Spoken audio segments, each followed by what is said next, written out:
இன்றைய கேள்விக்கு செல்வதற்கு முன்னால் ஒரு முக்கியமான ஒரு தகவலை பதிவு செய்துவிட்டு கேள்விக்கு செல்லலாம். அதாவது உவைசி அவர்களை பற்றி ஜீவா டுடேயில் ஒரு கேள்வி கேட்கும் பொழுது அவரை பற்றிய விஷயங்களை நம்ம விளக்கமாக சொல்லியிருந்தோம். அது அல்லாஹ்வுடைய அருளால் அது 85,000-90,000 பேர் வரைக்கும் இன்றைக்கி வரைக்கும் அதை பார்த்துருக்குறாங்க. இந்த உவைசி அவர்களை பற்றி நம்ம சொன்னதற்கு ஒரு எதிர் விமர்சனங்கள் பரவலாக பரப்பப்படுகிறது. அதுவும் கல் ஐடியில் பரப்பப்படுகிறது. எப்படின்னா என்னுடைய ஃபோட்டோவை போட்டு NTFன்னு ஒரு பேஜை உண்டாக்கி அப்படி ஒரு கள்ளத்தனமான வேலையை செஞ்சு என்ன செய்கிறாங்க, நேருக்கு நேரம் நீ யாருன்னு சொல்லி அதை பரப்பணும். அப்படி இல்லாமல் என்ன செய்கிறாங்கன்னா அது மாதிரி விமர்சனத்தை பண்ணிக்கிட்டு இருக்கிறாங்க. இந்த விஷயத்துக்கு விளக்கம் சொல்வதுதான் முதலாவது தகவல். நம்ம இப்போ என்னை பொறுத்த வரைக்கும் நீண்ட பல மாதங்களாகவே இந்த சமுதாய பிரச்சனைகளை பற்றி நம்ம அதிகம் பேசுவது கிடையாது. ஏன்னா மார்க்க சம்பந்தமான கேள்விகள் குவிந்திருக்கிற காரணத்தினால, அதுக்கே நமக்கு நேரம் போதவில்லை என்கிற காரணத்தினால இந்த நேரலையில் இயன்ற அளவுக்கு மார்க்க சம்பந்தப்பட்ட விஷயங்களைத்தான் நம்ம சொல்லி வருகிறோம். ஆனால் இந்த ஒய்சி விஷயத்தை பொறுத்த வரைக்கும் நம்முடைய நேரலையில் நம்ம அதை சொல்ல கிடையாது. செய்தியாளருங்கிற முறையில் அந்த ஜீவா அவர்கள் நம்மிடத்தில் கேள்வியாக முன்வைத்த பொழுது, ஒரு கேள்வி என்று வந்துவிட்டால் நம்ம எதை பற்றி கேட்டாலும் நம்ம சொல்லத்தான் வேணும். அந்த அடிப்படையில் அது குறித்து நம்முடைய தகவலை சொன்னமே தவிர, நம்முடைய நேரலையில் இந்த மாதிரியான அரசியல் ரீதியான விஷயங்களை பெரும்பாலும் நம்ம சொல்வது ரொம்ப ரொம்ப முக்கியமாக இருந்தாலே சொல்லுவோமே தவிர குறைச்சிட்டோம். அதனால் இது ஜீவா டுடேயில் அவர்கள் கேள்வி கேட்குறாங்க, நம்ம சொல்லிட்டோம். இந்த ஜீவா டுடேயில் அந்த சொன்ன விஷயங்கள்லாம் பொய், அவர் அப்படி சொல்லவே கிடையாது என்கிற மாதிரி சில விமர்சனங்களை முன்வைக்கிறார்கள்.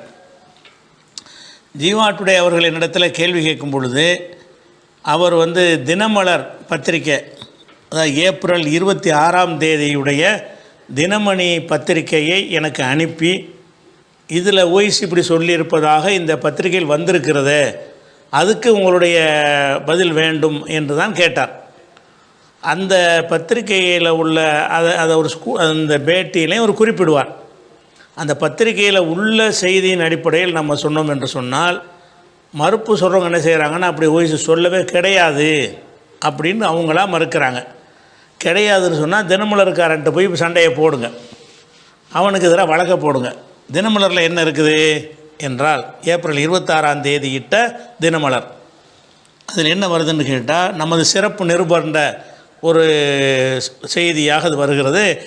உண்மையை உறக்க பேசிய ஒய்சி, நெத்தியடி பேச்சுக்கு நெட்டிசன்கள் புகழாரம். நெத்தியடியான பேச்சு பேசிவிட்டார், அதுக்கு நெட்டிசன்கள்லாம் புகழாரம் அப்படிங்கிற தலைப்பிட்டு அந்த செய்தி வெளியிட்டிருக்கிறாங்க. அது அப்படியே நான் படிக்கிறேன். அதில் இதில் சொன்னது பொய்யா இருந்தால் நீ தினமலர்கிட்ட தான் கேட்கணும். தினமலரில் வந்திருக்குது என்ற அடிப்படையில் தான் அந்த கேள்வி கேட்கப்படுகிறது. அவர் என் தரப்பிலேருந்து தினமலர் அப்படி நான் சொல்லவில்லைன்னு ஒரு மறுக்க கிடையாது. நீங்கள் முட்டு கொடுக்குற ஆளுக்கு எதோ மறுத்துக்கிட்டு அப்படி அவர் சொல்ல கிடையாது மறுக்கிறீங்களே தவிர, அவர் சொன்னதாக வந்திருக்கிற செய்தி தான் நான் படிக்கிறேன். அசாதுதீன் ஓய்சி என்ற பெயரை கேட்டாலே இவர் ஆளுங்கட்சிக்கு எதிரானவர், மதசார்பு கொள்கை கொண்டவர் என்ற கருத்து நிலவுகிறது.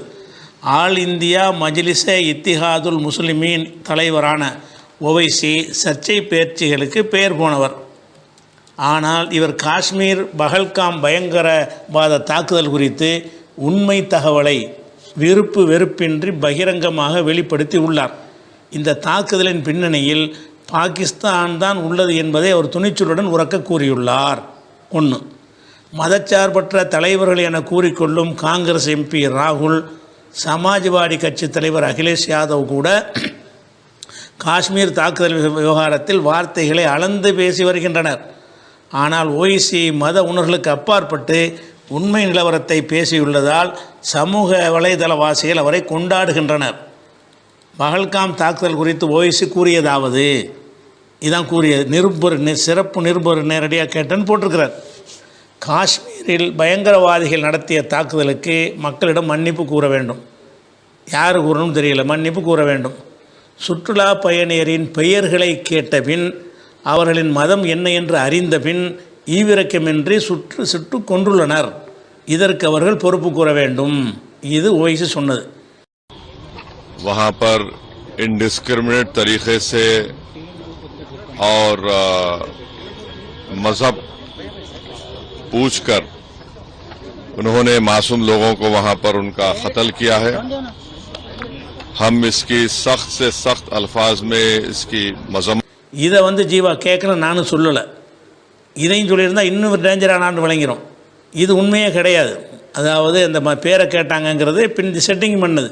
மறைஞ்சிருந்தான் சுட்டுறாங்க, யாருன்னே தெரியாது, அங்கங்கே தூரத்துலேருந்து சுட்டாங்கன்னு தான் உண்மையான தகவல். அப்போ இதில் என்ன வருதுன்னு பிறகு இவர் ஓய்சி சொன்னதாக இதில் வல்ல விஷயம் என்னன்னு கேட்டால், சுற்றுலா பயணிகளின் பெயரை கேட்ட பின் அவர்களின் மதம் எது என அறிந்த பின் ஈவிரக்கமின்றி சுட்டு கொண்டுள்ளனர். இதற்கு அவர்கள் பொறுப்பு கூற வேண்டும். அப்படியே காவிகள் விஷயத்தை அப்படி வாந்தி எடுத்திருக்கிறார். वहाँ पर इंडिस्क्रिमिनेट तरीके से और मजहब पूछकर उन्होंने मासूम लोगों को वहाँ पर उनका कत्ल किया है. हम इसकी सख्त से सख्त अल्फाज में इसकी मजम्मत. இவருக்கு முட்டு கொடுக்குறாங்க. இதை அவர் சொல்லலைங்கிறீங்களா? என்னையை திட்டி வேலை கிடையாது. அப்போ பேரை கேட்டு தான் செஞ்சாங்களா? அப்படி தான் சம்பவம் நடந்துச்சா? மரங்களுக்கு அப்பால் மறைந்திருந்து கொண்டு தெரிஞ்ச ஆண்களையா சுற்றானே தவிர உன் பேர் என்னென்னு கேட்டு சுடவே கிடையாது. அவர்கள் பாகிஸ்தானிலிருந்து வந்தவர்கள் என்பதில் சந்தேகமில்லை. பாகிஸ்தான் அரசு ISI உளவு அமைப்பின் ஆதரவு உள்ளது. படுபாத செயலை செய்தவர்கள் கண்டிக்கப்பட வேண்டும். அது கண்டிக்கப்படணும், எல்லாம் ஓகே தான். ஆனால் பாகிஸ்தானிலிருந்து வந்தவர்கள் என்பதில் சந்தேகமில்லைங்கிறார்ல, அது உண்மையான தகவல் இல்லை. ஏன்னு கேட்டால் அவர்கள் நீண்ட காலமாகவே இங்கே இந்தியாவில் தான் இருந்திருக்கிறாங்க. அவங்களோட வீடுகள்லாம் இருந்திருக்குது. அந்த வீடுகளெல்லாம் போய் இராணுவம் தாக்கியிருக்கு பின்னாடி. அப்போ பாகிஸ்தான்லேருந்து வந்தவர்கள்ங்கிறதுல சந்தேகம் இல்லைன்னு இவர் சொல்கிறாரு.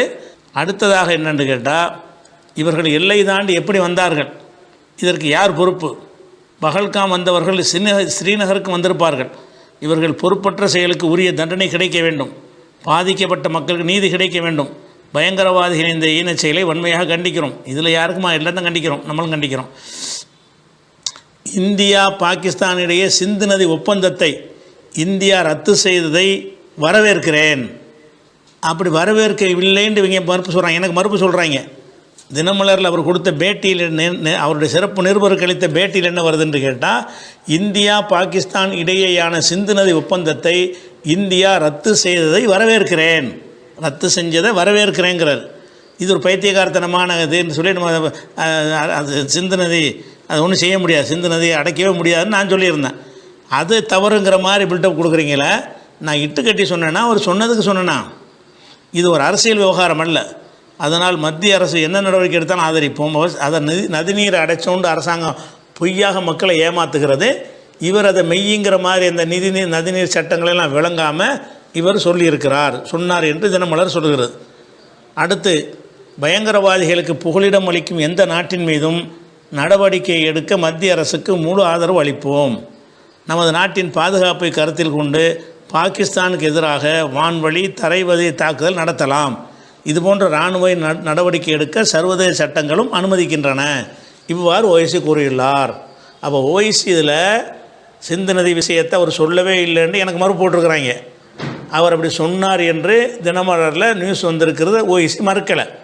பேரை கேட்டுக்கிட்டு செஞ்சாங்கன்னு பிஜேபி பரப்புகிற காவிகள் பரப்புகிற பொய்யே இவரும் பரப்பியிருக்கிறார். அதுக்கு இவங்க வாயை துறக்க காண மறுப்பு சொன்னவங்க. அடுத்து என்னென்னு கேட்டால், இப்போ போர் செய்கிறது சர்வதேச சட்டங்கள் வரவேற்கிறது அனுமதிக்குதுங்கிறார். நிபந்தனைக்கு உட்பட்டு தான் வரவேற்கிறது. முதல்ல ஆதாரங்களை காட்டிட்டு தான் ஒரு நாட்டின் மீது போர் தொடுக்க முடியும். அந்த விவரம் கூட தெரியாமல் இருக்கிறாருன்னு நான் சொன்னேன். நான் சொன்ன விஷயங்கள் எல்லாம் தினமலரில் அவர் சொன்னதாக வந்திருக்கிற செய்திகளுக்கு மறுப்பு தானே தவிர, அதுவும் என்னிடத்தில் ஒரு கேள்வியாக கேட்கும் பொழுது இந்த செய்தி உண்மையாக இருந்தால் அதுக்குரிய பதிலை தான் நான் சொல்ல முடியும். அப்போ இதுக்கு பதில் சொல்லாமல் என்ன செய்கிறாங்கன்னா அவ்வளோ பொய்யின்றாங்க போகிற போக்கில். அப்படிலாம் சொல்ல கிடையாது. அவர் சிந்து நதி அவர் கண்டிக்க தான் செஞ்சார். கண்டிச்சார்னா இதில் ஆதரிச்சார், இதில் வந்திருக்கு, ஏன் முரண்பாடாக வருது, அதை நம்ம கவனிக்கணும். அது போக இவருடைய அந்த பல விஷயங்கள், அந்த ஒரு துப்பாக்கி சூடு காரில் நடத்தினா நாடகம் ஆடினார்ல, அது சம்பந்தமாக நான் 4 வருஷத்துக்கு முன்னாடியே கேள்வி கேட்டிருக்கிறேன். அதுக்கு என்ன 2022 கேட்டிருக்கிறேன். அதுக்கு வரைக்கும் இன்றைக்கி வரைக்கும் அவர்கிட்ட பதில் வரல. சுட்ட ஆள் யார், இந்த துப்பாக்கி, அவன் எந்த பேக்ரவுண்டில் வந்தவன், எந்த இயக்கத்துக்காரன், அதுக்கு இப்போ ஏன் எஃப்ஐஆர் பதிவு பண்ணீங்களா, அது கேட்டோமா இல்லையா? அப்படி இல்லாமல் நீங்கள் ட்விட்டரில் போட்டு விட்டீங்கன்னா என்ன சரின்னு கேட்டோமா, அதுக்கெல்லாம் பதிலை சொல்லுங்கள். அது மாதிரி இவர் பிரச்சாரம் பண்ண போகும்போது எந்த ஒரு கெடுபடியும் இல்லாமல் மற்ற கட்சிகளுக்கெல்லாம் ராகுலுக்கு பிரியங்காவெல்லாம் போகக்கூடாதுன்னு சொன்ன இடத்துல எல்லாம் இவர் போக அனுமதிக்கப்படுவார் பட்டார். அப்போ இந்த மாதிரியான ஒரு செல்லப்பிள்ளையாக இருப்பதற்கு என்ன காரணம்? அன்னைக்கே டெல்லியில் குண்டு துளைக்காத கார் தருவோம் என்று அமித்ஷா சொன்னதுக்கு என்ன காரணம்? அப்போ அதெல்லாம் பதில் சொல்லுங்கள், அதுக்கெல்லாம் சொல்லுங்கள். அதே மாதிரி ஹெலிகாப்டர் போய் பிரச்சாரம் செய்கிற அளவுக்கு பல கோடிகள் அவர் பணம் விளையாடுகிறது. அதுக்கு நீங்கள் ஏதாவது சோதனை பண்ணீங்களா? அவர் மீது மட்டும் ஏன் அந்த கருணை பார்வைன்னு நான் கேட்டேன். அதுக்கு என்ன பதில்? எல்லாத்தையும் விட இவர் ஓட்டை பிரிக்கிறதுனால இவர் பேசி வச்சு செஞ்சாலும் சரி, பேசாமல் செஞ்சாலும் சரி, பிஜேபி ஆட்சிக்கு வருவதற்கு இவர் முக்கிய காரணமாக இருக்கார். விளங்குதா? ஒரு 20-25 இடத்துல அது தாக்கம் ஏற்பட்டால் கூட போதும், இப்போ ஆட்சிக்கு வந்திருக்க முடியாது. அப்போ இவர் பேசி செஞ்சாலும் சரி, பேசாமல் செஞ்சாலும் சரி, நீ செஞ்ச வேலை அவனை கூட ஆட்சியில் வைக்கும் அப்படிங்கிற ஒரு பார்வையில் பார்க்கும் பொழுதும் நான் நீண்ட காலமாக இதை சொல்லிக்கொண்டு கண்டித்து கொண்டு வருகிறேன். அதனால் இதுக்கு எதிராக விமர்சனம் பண்ணக்கூடியவர்கள் நேர்மையான எந்த விமர்சனம் பண்ணலை, எல்லாம் பொய் ஒரே வார்த்தையாக போட்டு விட்டாங்க. பொய்ன்னா அந்த தினமலரை நான் உங்களுக்கு ஸ்க்ரீனில் போட்டு விட்றேன். இந்த இதுக்கு முடிஞ்சோன்னு ஸ்க்ரீனில் அந்த செய்தியை ஸ்க்ரீனாகவே உங்களுக்கு நான் போட்டு விட்றேன், நீங்களும் பார்த்துக்கிறங்க. அதில் உள்ளதை நான் அப்படி தான் வாசிச்சிருக்கிறேன். இவர் 3 விஷயத்தையும் சொல்லியிருக்கிறார். போர் செய்தி சொல்கிறாரு, பாகிஸ்தானில் தான் வந்தார்கள் என்று உறுதிப்படுத்தப்படாத ஒரு செய்தியை சொல்கிறாரு, மாற்றமான செய்தியை சொல்கிறாரு, சிந்து நதியை நிறுத்தினதை வரவேற்கிறேன்னு சொல்லியிருக்கிறாரு, பேரை கேட்டு மதத்தை தெரிஞ்சுக்கிட்டு தான் கொன்றாங்க என்பது பொய்யான தகவலை சொல்லியிருக்கிறாரு. அப்படி காவி அப்படி வாந்தி எடுத்திருக்கும்போது அவர் மீது கோபம் வராமல் அவர் அமைப்பில் இருக்கிறாருங்கிற காரணத்துக்காக வேண்டி உருது வேற ஒருத்தன் காரணம் காட்டினான். உருது மொழினால் அவர் பிடிக்கலை. அப்படியே உருதுக்காரன் தான் தலைமை தாங்க முடியும். தமிழ்நாட்டுக்காரனை போய் ஊபியில் தலைமை தாங்க முடியும். அதான் பிடிக்கலன்னா அந்த தமிழ்நாட்டுக்கு அவர் தலைமை தாங்க வர்றாரு. உருது மேட்ரு கிடையாது, உருதை வச்சுக்கிட்டு பேசவும் இல்லை. அவர் ஆரம்ப காலத்தில் போராளியாக மட்டும் அடையாளம் காணப்பட்டார்ல, அந்த நேரத்தில் அவர் அழைத்து நாங்கள் இங்கே நிகழ்ச்சி நடத்தியிருக்கிறோம், பார்க்குறவரெல்லாம் கலந்து கொண்டு உங்களுக்கு தெரியும். அப்போ நம்ம உருதுங்கிற அடிப்படை நம்ம பார்க்குறதே கிடையாது. அதெல்லாம் ஒழிக்கிற ஒரு சிந்தனை நமக்கு இருக்கிறது.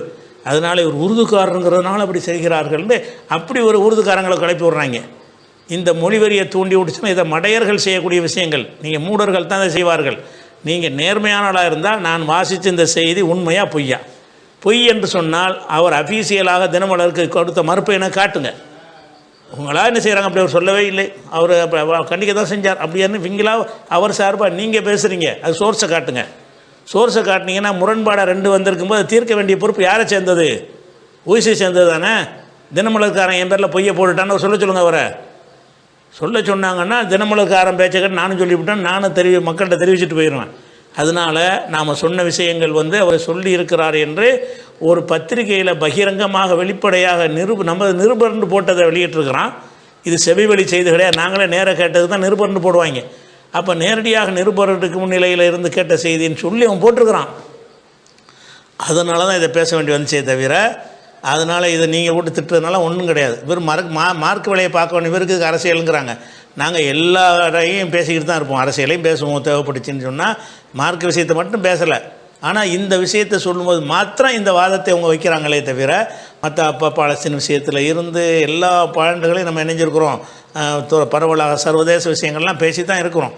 இதே ஊசியை பற்றி 2 வருஷத்துக்கு முன்னாடி நான் பேசியிருக்கிறேன். இந்த தேர்தல் ரிசல்ட்டை வச்சு கொண்டு ஒவ்வொரு தொகுதியிலும் இவரால் என்னென்ன பாதிப்பு ஏற்பட்டுச்சு என்பதையெல்லாம் புள்ளி விவரத்தோடு பேசியிருக்கிறேன். அதனால் இவர் பாஜகவுடைய பி டீமாகத்தான் இருக்கிறார் என்ற சந்தேகத்துக்கு உங்கள்கிட்ட ஆன்சர் கிடையாது. நீங்கள் எதோ அந்த அமைப்பில் பொறுப்பு அப்படின்னு தந்திருக்கிறார் என்ற காரணத்துக்காகவோ, அல்லது நீங்களே சொல்கிற மாதிரி நீங்கள் பதிவு போட்டவரும் உருதாக இருக்குது, அவர் உருதாக இருக்கிறதுனால கூட இந்த ஒரு நீங்கள் செஞ்சுருக்கலாம். உங்களுக்கு அந்த உருதுங்கிற அந்த மொழி உருதில் ஒருத்தன் வந்துட்டானே அப்படிங்கிறத செஞ்சுருக்கலாமே தவிர, எனது விமர்சனத்தில் எந்த ஒரு தவறும் கிடையாது. கரெக்டாக தான் சொல்லியிருக்கிறேன்.